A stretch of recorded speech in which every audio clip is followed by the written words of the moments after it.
Isfahan हमले पर बड़ी जानकारी सामने आई है। इजराइल ने क्या कहा है आपको बता दें। इजराइल की तरफ से कहा यह जा रहा है कि इस्फहान हमारा पहला टारगेट, ईरानी एयरफोर्स भी हमारा प्रमुख टारगेट है। तो ये साफ किया गया इजराइल की तरफ से कि इस्फहान हमारा पहला टारगेट है। इस्फहान में ही जो अटैक है वो किया गया था। ईरानी एयरफोर्स भी प्रमुख टारगेट है, ये साफ किया गया है इजराइल द्वारा, इजराइल डिफेंस फोर्स द्वारा। तो इस्फहान हमले पर ये बड़ी जानकारी इजराइल की तरफ से जो बयान निकलकर सामने आ रहे हैं उसके जरिए संकेत दिए जा रहे हैं। तो इजराइल ने क्या कहा, सुमेरा ने आपको बताया। जहां देखिए किस तरीके से प्रमुख इस्फहान साइट को पहला टारगेट बताया गया है, लेकिन इजराइल के टारगेट पर ईरान के एटमी सेंटर है, जहां पर इजराइल पहले भी ड्रोन अटैक कर चुका है। आपको बता दें जनवरी 2018 को तेहरान फैसिलिटी सेंटर पर हमले को अंजाम दिया गया था। हमला ध्यान भटकाने के लिए था, जिससे मोसाद कमांडो सेंटर में शामिल हुए और इस हमले के दौरान मोसाद ने ईरान के न्यूक्लियर प्रोग्राम की इंफॉर्मेशन भी जुटाई। इसके बाद फरवरी 2022 में नंताज एटमी सेंटर के पास हमले को अंजाम दिया गया, जिसमें IRGC कमांडर की मौत हो गई। और फिर मई 2022 जब पर्शियन मिलिट्री कॉम्प्लेक्स पर अटैक को अंजाम दिया गया। ये तेहरान फैसिलिटी सेंटर के पास है और हमले में इमारत क्षतिग्रस्त हुई, जिसमें केमिकल इंजीनियर की मौत को लेकर खबर आई थी। आपको बता दें पिछले साल जनवरी में ही इस्फहान न्यूक्लियर लैब पर भी कैमकाजी ड्रोन से अटैक को अंजाम दिया गया था और हमले की जांच के लिए ईरान ने UN को चिट्ठी भी लिखी थी। इस साल 2 महीने पहले ही आपको बता दें फोर्डो एनरिचमेंट प्लांट के पास भी गैस पाइपलाइन में विस्फोट की खबर आई थी और ईरान ने इजराइल पर ड्रोन हमले का आरोप लगाया था। इजराइल ने पलटवार कर दिया है, लेकिन अब क्या करेगा ईरान, क्या विकल्प हो सकते हैं, ईरान क्या कर सकता है, ये आपको बताते हैं। इजराइल की तरफ से हमले के बाद भीषण युद्ध की आशंका जाहिर की जा रही है। इजराइल ने जो पलटवार किया है उसके बाद भीषण युद्ध हो सकता है। 5 दिन से इजराइल अमेरिका को लगातार धमकी दे रहा है। ईरान ये कह रहा है ड्रोन और मिसाइल से हमले के बाद ईरानी रिएक्शन के इंतजार में है अब इजराइल। ईरान जवाबी कार्रवाई करता है तो इजराइल को हमले का मौका मिल जाएगा। एक और बड़ी बात यह कि ईरान की तरफ से हमले शुरू हुए तो पूरे मिडिल ईस्ट में ये जंग फैल सकती है, पूरे मिडिल ईस्ट को ये प्रभावित कर सकती है और यही कोशिश थी लगातार कि ऐसा ना हो। इजराइल का बदला, लेकिन शहर शहर ईरान कैसे दहलाए, जो इजराइल ने बदला लिया है उससे ईरान के अलग अलग शहरों में को टारगेट पर लिया गया और देखिए एक बड़ा संदेश भी देने की कोशिश की गई कि किन किन जगहों तक इजराइल पहुंच सकता है।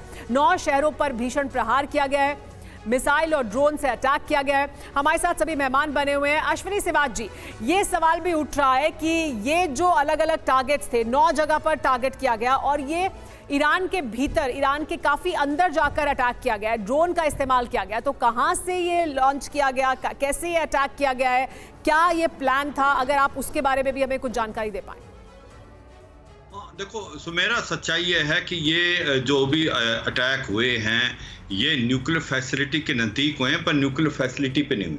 अगर आप इजराइल की मंशा समझें तो वो चाहेंगे कि ईरान के न्यूक्लियर फैसिलिटी को बर्बाद करे। आज तक ईरान इसलिए न्यूक्लियर नहीं बन पाया, जितना ही वो बनने वाले करीब होता है तो कहीं ना कहीं या तो एस्पिरेंस करा देता है इजराइल या उस पर हमला कर देता है।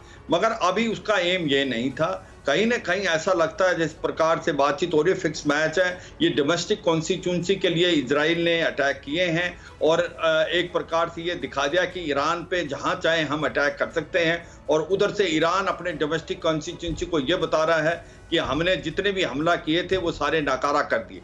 तो एक प्रकार विन विन सिचुएशन की तरफ दोनों दिखाने की कोशिश कर रहे हैं। क्या ये एक प्रकार अपनी डोमेस्टिक कॉन्स्टिट्यूंसी को ये बता पाएंगे, ये एक इंपॉर्टेंट है। क्या ईरान पलटवार करेगा?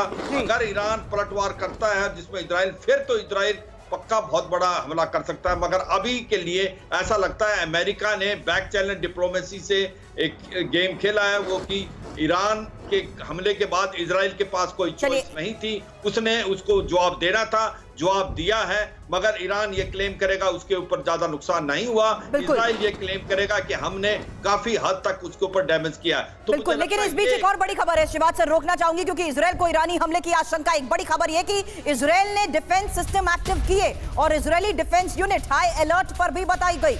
सबसे बड़ी बात इस वक्त यहां पर सामने आ रही है कि किस तरीके से हमले को लेकर बड़े इनपुट मिल रहे हैं और इजराइल को ईरानी हमले की आशंका। वहीं आपको बता दें इजराइल ने डिफेंस सिस्टम को एक्टिव कर दिया है, Israeli defence unit high alert पर बताई जा रही है। जबकि इस हालात में, इस करंट सिनेरियो में सुमेरा चर्चा इस लिहाज से की जा रही है कि आखिर ईरान का अगला कदम क्या होगा। तो देखिए, इजराइल ने पलटवार किया है, लेकिन क्या आगे भीषण रक्तपात होगा? ईरानी रक्षा प्रतिष्ठानों पर इजरायली हमले हुए हैं, ये अमेरिकी मीडिया की तरफ से कहा जा रहा है। ईरानी रक्षा प्रतिष्ठानों को निशाने पर लिया गया इजराइल द्वारा। इजराइल ने क्रूज मिसाइलों का इस्तेमाल किया है, ये कहा जा रहा है। अमेरिकी सूत्र जानकारी दे रहे हैं, अमेरिकी मीडिया ये बात कह रहा है। इस्फहान एयरपोर्ट के पास तेज धमाके की आवाज सुनी गई तब जब यह हमला हुआ। हालांकि ईरान कह रहा है कि कोई धमाका नहीं हुआ है, इस्फहान में कोई आवाज नहीं सुनाई दी है, इस्फहान में कुछ नहीं हुआ है, ये ईरान का कहना है। लेकिन अमेरिकी सूत्र ये बता रहे हैं इस्फहान, शिराज, तेहरान एयरपोर्ट की सभी उड़ानें पहले रद्द कर दी गई थी, बंद कर दिया गया था एयर स्पेस पूरी तरह से। अब एयर स्पेस खोला गया, ये जानकारी मिल रही है। ईरानी न्यूक्लियर साइट पर सुरक्षा को कड़ा कर दिया गया है। ईरानी रक्षा काउंसिल की इमरजेंसी बैठक बुलाई गई है। जो सुरक्षा प्रतिष्ठान है वहां पर क्योंकि सुरक्षा बढ़ाई गई है, खासतौर पर न्यूक्लियर साइट्स पर सुरक्षा बढ़ाई गई है, और उसको लेकर ईरान का यह कहना है कि वो तभी सभी साइट्स पूरी तरह से सुरक्षित हैं। एक और क्रूशियल इंफॉर्मेशन सुमेरा आप सामने, क्योंकि वो बयान जिसके बाद दहला ईरान, विदेश मंत्री हुसैन अमीर ने क्या कहा सुनिए। देखिए, इजरायली शासन फिर से दुस्साहस करता है तो अगली प्रतिक्रिया तत्काल और अधिकतम स्तर पर होगी, और ईरान को पूरी उम्मीद है कि इजरायल पिछली गंभीर गलती को नहीं दोहराएगा, और अगर इजरायली शासन ने एक बार फिर बड़ी गलती की, हमारी प्रतिक्रिया उनके लिए निर्णायक होगी, और निर्णायक और अफसोसजनक होगी। ईरान ने, आपको बता दें, शनिवार को इजरायल के खिलाफ जो मिसाइलें और ड्रोन दागे वो इजरायली हमलों के जवाब में किए गए थे, इसीलिए ये वो इंपॉर्टेंट बयान थे। हालांकि ये बयानबाजी, संजय भारद्वाज जी, बहुत बड़ा संकेत और संदेश होते हैं इस हालात में।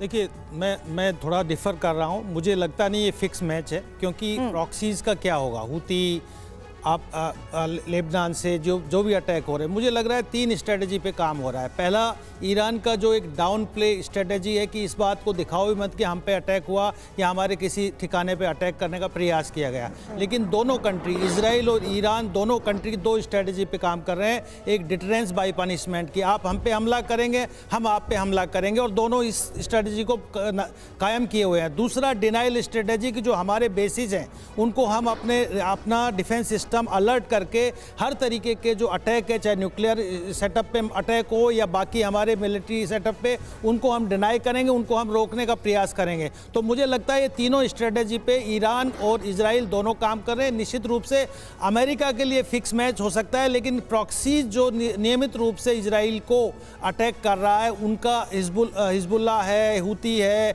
सीरियंस हैं, वो उनको क्या फिक्स मैच में शामिल किया जाएगा, वो पॉसिबल नहीं है। हमास, गाजा, ये एक संकट बरकरार है। तो आप ये बात मान के चलिए कि निश्चित रूप से एक दूसरा अपने आप को डिटर कर रहे हैं और अपने आप को सुरक्षित करने का प्रयास कर रहे हैं। सुमित, देखिए, ये जो हालात हैं इसमें दोनों अपनी तरह से अपनी कॉन्स्टिट्यूएंसी को अपनी रणनीति के तहत आगे बढ़ रहे हैं, इजराइल भी और ईरान भी। लेकिन जो बड़ा सवाल है, जो बड़ी चिंता की वजह है, क्या ये इसके फॉल आउट्स हो सकते हैं जो अभी दोनों के बीच हालात बने हुए हैं, इसके हम क्या गंभीर नतीजे देख सकते हैं सामने मिडिल ईस्ट में और बाकी फिर पूरी दुनिया में? देखिए, बिल्कुल, अगर आप देखें तो पूरा मिडिल ईस्ट, खासतौर पे इजराइल और ईरान एक तलवार की धार पे चल रहे हैं, और कहीं से भी एक परसेप्शन, एक चीज़ की गलती और फिर फुल फ्लेज वॉर शुरुआत हो जाएगी। अभी इंपॉर्टेंट ये नहीं है कि आखिरकार अभी किस तरीके से अटैक को अंजाम दिया जा रहा है। कहा यह जा रहा है कि दूसरा देश, यानी जो दोबारा से ईरान किस तरीके से रिटेलिएट करेगा, ये भी देखने की बात है। इसी वजह से इजराइल ने अब लगातार अपने डिफेंस सिस्टम्स को लगातार और मुस्तैद कर दिया है। अमेरिका ने अपने लोगों को अलर्ट कर दिया है, क्योंकि रिस्पॉन्ड का जो दोबारा से आप कह सकते हैं कि दोबारा से जो रिस्पॉन्ड होता है सामने की तरफ से, वो बहुत ज़्यादा प्रभावशाली हो सकता है। और यही वजह है कि दूसरी कंट्री उसको किस तरीके से लेके चलते हैं, जो दोनों से बात कर रही है, ये भी एक बड़ा चुनौतीपूर्ण होगा। राठौर सर, आपने ये बात कही कि ये फिक्स जरूर है, लेकिन अगर हम एक और पर्सपेक्टिव पर बात करें, क्या इजराइल ने सिर्फ एक शुरुआत की है या इजराइल अभी देखेगा, वेट एंड वॉच की पॉलिसी अपनाएगा, ये देखते हुए कि ईरान कैसे रिएक्ट कर रहा है? देखिए, इजराइल इसमें रिटेलिएट करेगा, लेकिन इजराइल की जो स्ट्रेंथ है रिटेलिएशन की, वो हमें नहीं भूलनी चाहिए। पहली चीज है सरप्राइज एलिमेंट, इसमें कहीं सरप्राइज नहीं था। दूसरी है कोवर्ट ऑपरेशन, और तीसरी जो है वो है साइबर वॉरफेयर। इन तीनों चीज़ों का एलिमेंट जब तक इजराइल नहीं करेगा, ईरान पर सुपरफिशियल हमले से कोई फ़ायदा नहीं है। फ़ायदा तभी होगा जबकि इजरायली कोई सरप्राइज एलिमेंट के साथ अटैक करे।